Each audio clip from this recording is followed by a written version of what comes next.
Welcome to Marlax 101, and today's lesson is going to be playing the Dervish as a thief. I'm Marlax, and let's get straight into it. This right here is a thief dressed up as a dervish. I also have this neat scythe, which is also very nice of a dervish. Benefits of playing a thief to play dervish is that a lot of its attack animations are kind of familiar to some of the dervishes from Guild Wars 1, especially the stealth hook attack. Okay. Now, is this build the best build in the world? I'm going to tell you straight up right now, it's probably not. What it is good for is it's pretty good versus trash mobs, killing bulk enemies, things like that, as long as you don't get too much AoE crowd control hitting you, or just unblockable damage that you can't really ignore. And against bosses, it does okay, but it does take a lot of effort to, you know, fight some of these bosses with this build. It's not going to be the most sturdy, but it is pretty fun and thematic if you want to play a dervish. And we'll be getting into the Revenant Dervish build at some point a little bit later on. Now, what this build is really relying on right now is critical strikes, but you also have the option of acrobatics. So critical strikes, you're going to be getting healed for how much percent critical damage that you take or do, and then you get increased critical against foes whose health is above the threshold. So you're going to start off with a little bit more healing. And then we have this where it's giving us vulnerability and fury on the initiating in combat instead of practice tolerance, which gives us more damage, because this allows us to start off combat with our stealth skill and then instantaneously get fury, which buffs up all of our, crit chance to max. So we can already get more healing off of this. And then, you gain fury when you critically strike an enemy, so as soon as you initiate with this and then you go straight into this, you're going to be getting basically infinite fury, which is pretty good. And then here we got might when we gain fury, so that's pretty good. And then this top trait is going to be shadow arts. There's a number of options that you can use with this setup.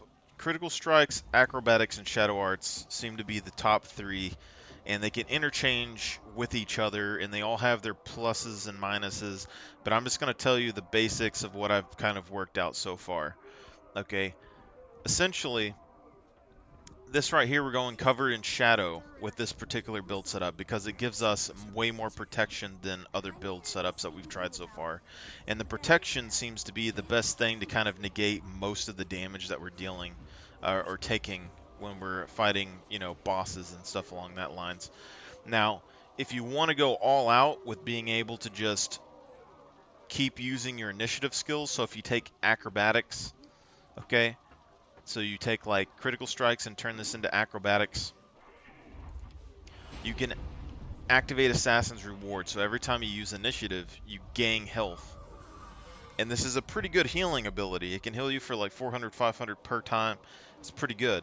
But it will burn through a lot of initiative. So the main thing here is that if you're using this skill, you get increased strike damage here. When we went right up the middle for the power, these other ones don't really help us too much. The vigor is okay when you evade an attack, but it's not a big deal. And you can get vigor when you get a health skill, or you can use this to remove conditions. So if you stack these two skills together, Shadow Arts and Acrobatics, you can get a lot more condition removal, which is pretty nice, and you get more swiftness, okay? This is a little bit more consistent in terms of healing, but if you do this, you lose the protection from Cover of Shadow, which allows you to take more damage, and you gain more initiative when you enter exit stealth, which basically gives you almost infinite initiative no matter what you're doing, which is really nice, okay? But the problem with that is that every now and then you run into a situation where you mess up a skill rotation or something, and you no longer have any initiative, and you lose all of this here, and you no longer have anything that you can do, right? Because if your healing only comes from initiative, you're going to be spamming abilities right here to gain that health. And then as soon as something interrupts you, you kind of lose that rotation and you might lose your initiative. So it kind of takes your eyes off of stuff when you're looking at it. These other skills, you know, aren't super beneficial to the overall grand scheme of what this is. So when you're fighting 1v1 or you're fighting like a boss, Assassin's Reward can be better. Okay, it can give you more health without putting yourself as much risk.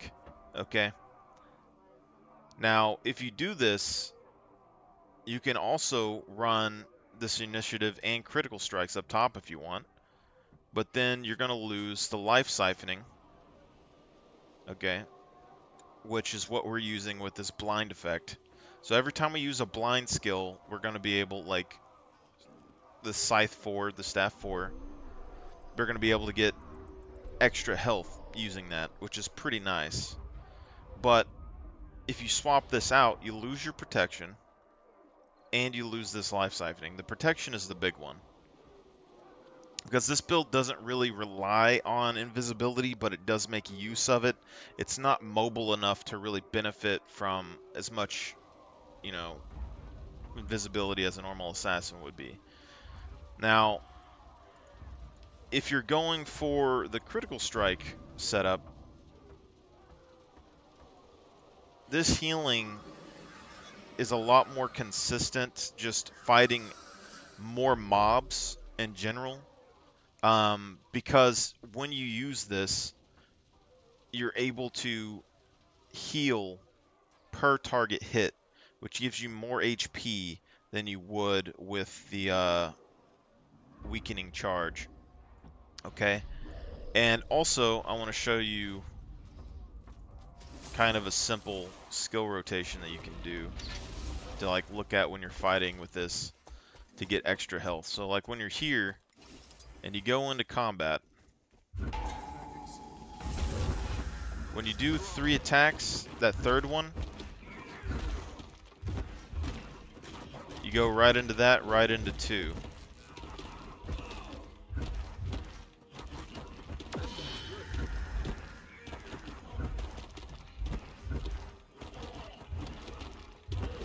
Now, that doesn't seem like that big of a deal, but when you have quickness, it becomes a much bigger thing when you think about it, okay?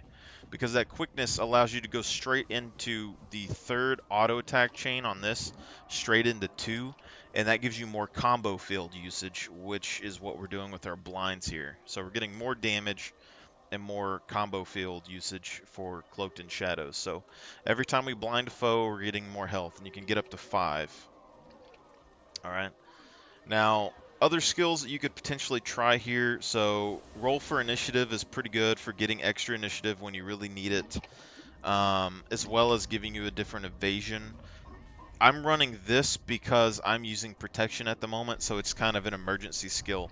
When you're using the critical strikes, you don't really need to spam your initiative skills as much, which means we don't really need as much initiative in the traits so we can go for protection. But just in case we need a reset, we got roll for initiative. Alright. If you don't use this, you can conversely go for haste, which gives you extra, you know, quickness, fury, and swiftness, and breaks a stun, which is pretty nice. But the main issue with this is that you're mainly just getting quickness for 6 seconds. And it's good. Don't get me wrong, it's good, but it's not the craziest thing in the world when you're really using it. And if you do this, you can go haste and roll for initiative, and you'll get 3 stun breaks. But it's just not the most ideal thing I've found. Like once you get CC'd or you use any of these skills to kind of make up for what you're lacking in, it kind of falls apart. Okay. On this bottom section though, we're using Maleficent 7 for the Dervish build. So you're getting all of these boons as soon as you get your Malice stacks up on a target. And this is pretty good because you're getting 10 seconds, except for protection, which we've buffed up to 7 seconds for now. But when you use these, you're getting those 10 seconds for all of those boons, so you're mainly just lacking quickness. And with this, you can potentially drop this as soon as you stack up to 7 malice. You can drop it with mercy, and then go straight back in and get 20 seconds of all these pretty quickly, which is enough basically to keep the rotation going as long as you're killing stuff. So this is your main source of a lot of your boons that you're getting, but you still have extra sources of fury, extra sources of might, extra sources of protection, extra sources of regeneration, and then we're just kind of lacking a little bit of vigor, but it's not the biggest thing.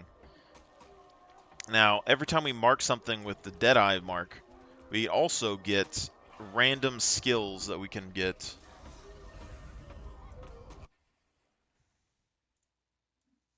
Okay.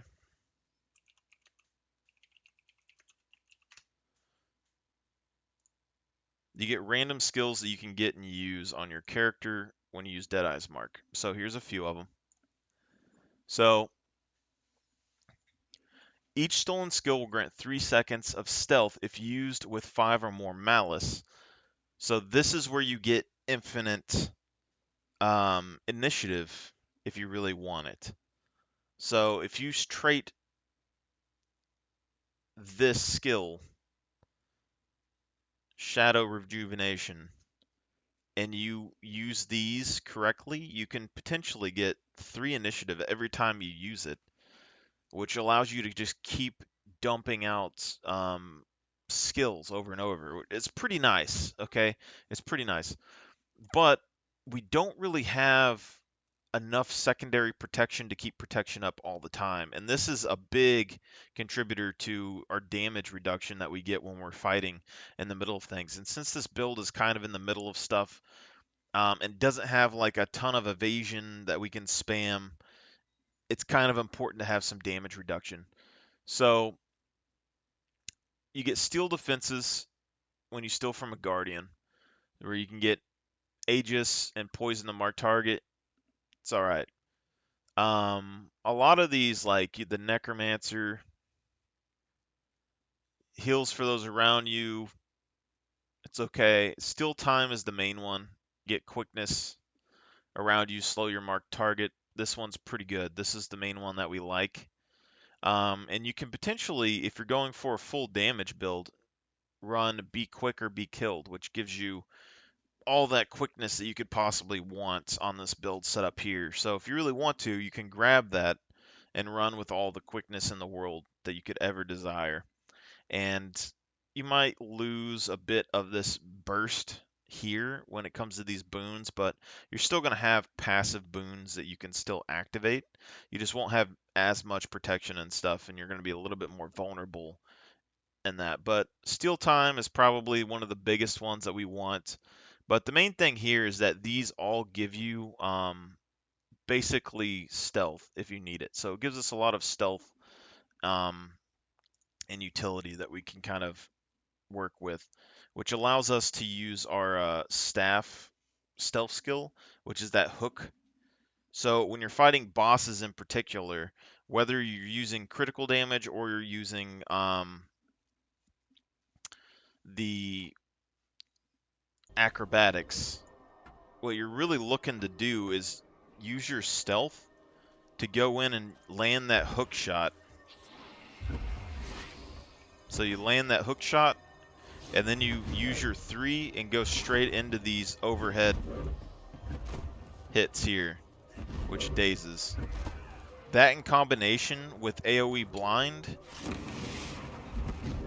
is allowing you to break their defiance bars, and that's what your main tool is to kind of balance the odds against those big bosses. But this build probably isn't the best to fight the big bosses. Okay, so Payback is a really interesting skill with this, and this is partially why it does so well versus the smaller mobs than anything. You can run Silent Scope, which will give you, you know, basically 100% crit chance on this build. We're running at like 90-something. Or you can do, deal increased strike damage for each unique boon that you have, so you can potentially go, 7 or 8% extra damage here, plus some extra concentration, which is pretty nice. But if you do that, you lose out on this recharge, and this recharge is pretty nice. So if you're going against a singular boss, maybe this premeditation is a little bit better. But I still like this payback because it's reducing all of your utility skills here. So like my Mesmer builds, you could actually use a lot of different elite specs on the Thief now that I've started to play the Thief and look at it a little bit more. And there's a lot of potential synergies that you could have when it comes to Thief, and especially like Spirit of Grinth. But with this, we're using Shadow Meld. So every time we use Shadow Meld, we're going to get protection. We're going to get, I believe, condition removal. So we should get like 2 condition removal. And we get that hook shot, as well as being able to disengage a little bit, reposition. So all that stuff's pretty darn good. And then right here, we got 1 in the chamber. So this Burst of Shadows is potentially good versus trash mobs because you can use it, and every time you kill somebody, you're going to do AoE blind, which is going to steal health. So you get potentially 1,000 health every time that happens. And then Malicious Intent is really good at stacking up and getting this Maleficent 7 skill procced very quickly. As soon as combat starts, you can potentially proc this way quicker than without it. But if you do that, you lose on one of the chambers. So when you cast a cantrip, you gain a random new stolen skill. Stolen skills deal more damage. And those are the ones that give us invisibility and let us kind of maneuver around and do our stuff. So that's the source of invisibility for us and a source for initiative if you really need it. And with our cantrips, you get 2 on your elite spec, and you get 1 with this mercy skill. This heal skill is good, but you don't get stealth for it. And the stealth is actually very useful because this is giving us, some regen, condition removal, and then that stealth is giving us an additional 2 conditions removed off of that, as well as extra protection. And this is why I'm using this skill compared to the other heal skills. So when you use this, you go invisible, but you also gain a lot of protection and remove conditions. And I'm going to gain protection when I enter or leave stealth. Now, this skill's good, but it doesn't give you those benefits there, and it doesn't give you that much protection. So it kind of falls short a little bit. And this evasion one, it's decent, but it doesn't remove as many conditions. The evade isn't super long. The heal isn't as good. Stalking Venom isn't really super amazing that I can find in this. And then Signet of Malice is actually pretty interesting skill. So this does allow us to heal very good in general. And in all the combat situations, this can allow you to heal very good. And if you're not running critical strikes with this invigorating precision, then I would say Signet of Malice can be used to replace the health that you steal from this. But the issue is that it doesn't really give you a lot of benefit healing-wise. Once this thing starts failing, it fails pretty hard. And once you're losing in combat, the only real defense that you have on this character is stealth. So once you're losing pretty bad, stealth is about the only thing that you have to keep you safe. So having more stealth is a little bit better. And then the smoke screen here is applying blind in an AoE for a long duration. And then every time that we use our twirl, we get more bolts. And then every time we use our auto attack chain, we get blinding bolts. So we're going to be healing off of the damage that we're doing and then siphoning health every time that we blind targets, which gives us more health and more damage, which is pretty nice. Now, the payback skill is actually pretty interesting because there's a number of assassin skills that have to do with stealing. And if you were to use Deadeye with this, you could potentially get infinite quickness, power, and precision bonuses on your thief.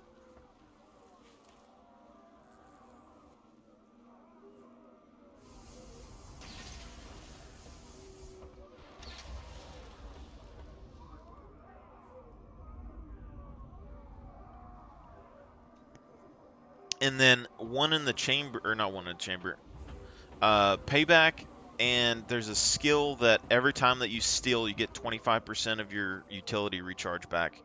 Those two together are actually very interesting because that means that even against one target, if you steal once and kill them, you're getting almost 50% of your recharge back on your utility skills.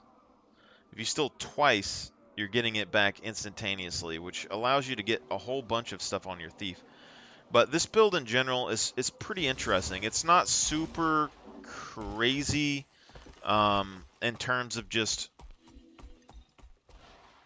raw potential of what it can do, but it's pretty unique.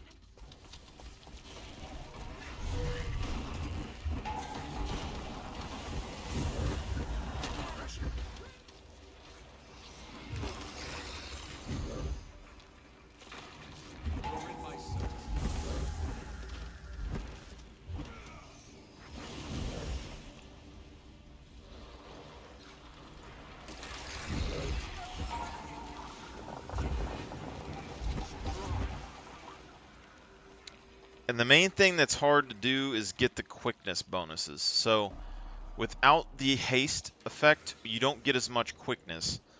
But what you're relying on for your extra quickness is going to be, one, your weapon. So right now we're using Assassin's Gear with quickness on both weapons, basically.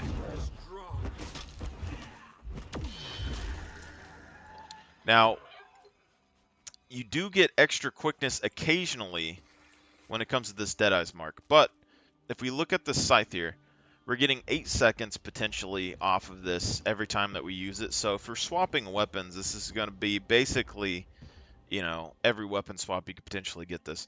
You're getting your 5 seconds of quickness with this skill here.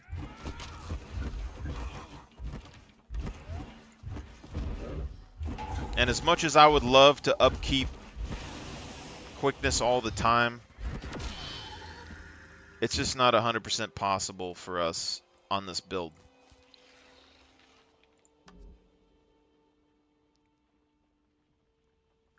So essentially you're going to have, you know, 8 or 9 seconds of quickness burst and your rotations to kind of heal. When you're not using that, you can use smoke screen for the most part to try and cover up some of that. You also have some range protection because smoke screen can block range projectiles, and then your force skill can shoot out range projectiles. But if you have problems managing your initiative while you're in combat, you can easily swap cover of shadow over to the initiative gang, and you probably won't ever run out of initiative if you do that. You will lose basically 6 seconds of protection, though. So that is something to notice. Okay. Now, if we look here, with this skill, we're potentially getting 14 seconds of protection. That's an additional 6 seconds, so you're looking at 20 seconds, and then we have another thing that's giving us an additional 6 seconds, I believe. So we're looking at 26 seconds, which is enough for any of these skills to recharge without killing an enemy for the most part.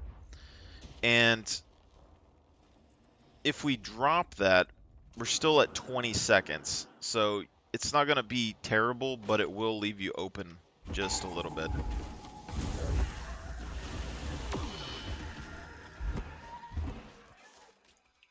The main thing to notice, though, is like if you're running critical strikes, your auto attacks are your main benefit. So when we look at gear, we'll look at gear here in a second.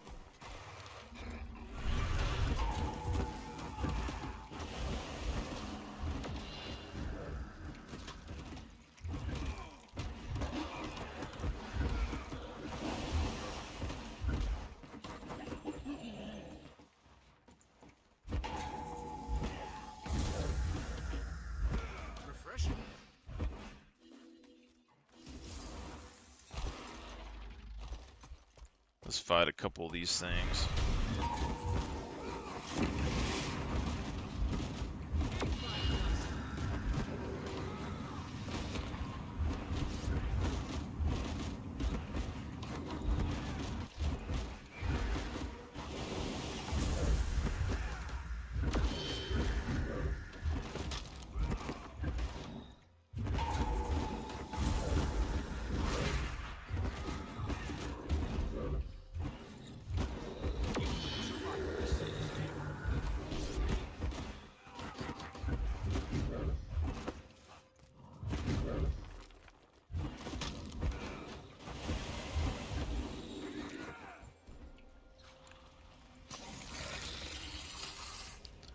So it's not like the most perfect build in the world, but it is okay.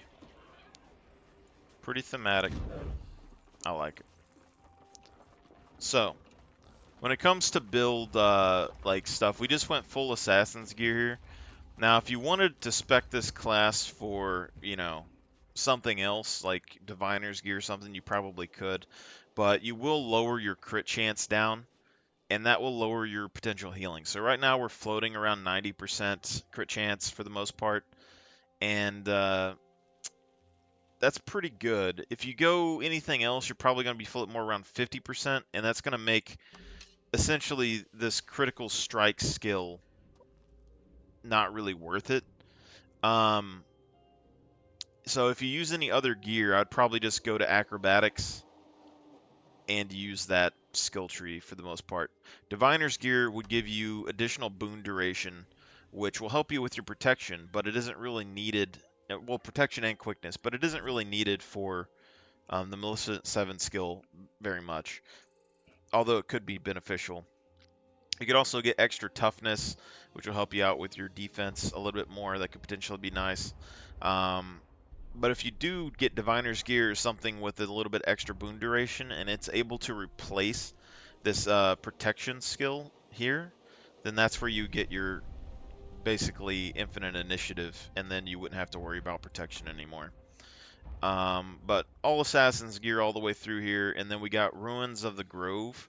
So this is giving us healing power, which isn't really the best, but we also get 50% increased protection duration. So this is why our protection is as high as it is, because without it, this skill here will only give you like, I think like 4 or 5 seconds of protection, and then this will only give you like 1 or 2 seconds of protection. So we're using all of that to kind of increase the amount of protection we're getting.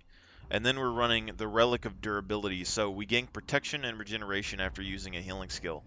And with those Grove Ruins, we're getting 6 seconds of protection on this on a 15-second cooldown. So realistically, we only need 15 seconds or so of protection in general, right? So this is going to give us potentially 14 seconds just with the Maleficent 7 boons, which is nice. But sometimes you can't stack those boons quick enough because there's an issue with this build is that you mark a target. And if you're not able to hit the marked target, you're not going to be able to get your protection up, which is why having these extra sources of protection kind of is pretty useful if you really need it. The durability, just when you use your heal skill, is going to give you that protection. So if you go straight back in and start attacking again, you're going to have that protection still up. But this is also 6 seconds, 12 seconds on its own, essentially. Because with Cover of Shadow, when we use our heal skill, we're getting those 6 seconds, then we're getting 3 on entering stealth and 3 on exiting stealth. So we're going to get 12 seconds of protection off of that, which is almost exactly what you need just to have infinite protection. But this heal skill is on a 30-second cooldown. So that isn't really super efficient for us, and it makes things like the Signet of Malice better to some degree, but it's not something that we can particularly worry about at the time of this. So realistically, Assassin's Gear, Ruin of the Grove, you can go for more damage if you want, which would potentially increase your healing by a significant part. But I don't know how much that's going to help versus like 33% damage negation. And then all you need after that's the Scythe, and then I just put the quickness stuff on there. If you don't care about quickness, you could go for more damage with that as well.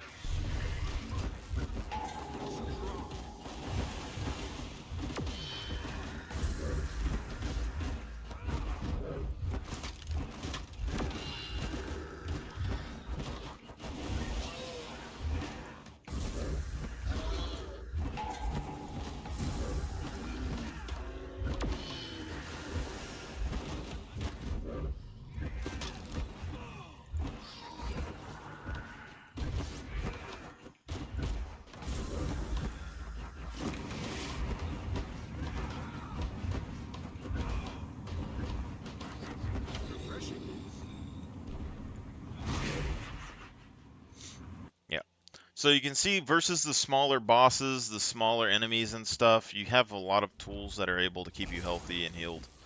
And so this is basically my first take on using the Thief as a Dervish. We'll be going into using the Revenant as a Dervish at some point as well. I don't have the funds in game yet to buy all the stuff that I want to try out for it.